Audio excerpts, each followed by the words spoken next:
So yung pong ating ano lang po dyan is sapa ng ipa, yung pinagbalatan ng ipa. So hindi ganun kaganda yung aking ano kasi pang pero ayan, timeran natin itong isang pakulo tayo ng tubig. So estimated time 6:50.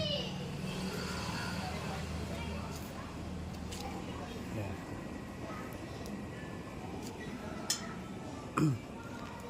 Malakas siya.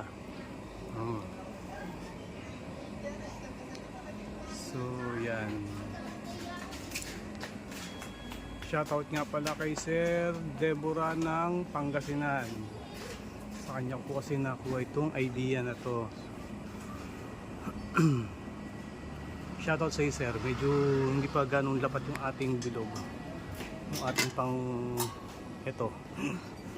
Hindi siya pantay pa, bukas maayos na lang. Ayan siya, malakas. Tapos ang ating controller, medyo wala size yung controller natin, pero kalahati lang yan, kalahati pa lang yan. Tagay, mamaya na yan.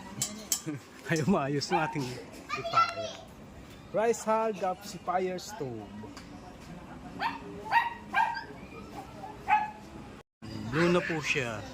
Rice hull gasifier stove. Ang ating rocket rice hull. Halos di mo na makita yung kulay niya. Hindi ko lang maitakad kasi hindi kasi sakto eh. Pag tinakad ko kasi di sakto eh. Hindi sakto yung butas eh. Lumabas eh. So pag nilakas ko siya, goods na siya.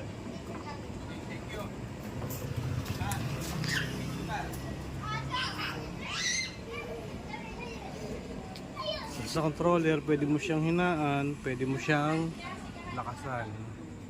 Hinaan, lakasan. Ano na, pwede to sa mga nagpapalambot o sa mga restaurant. Mga nagpapares. So sa gusto pong umorder, message lang po kayo. Salamat po.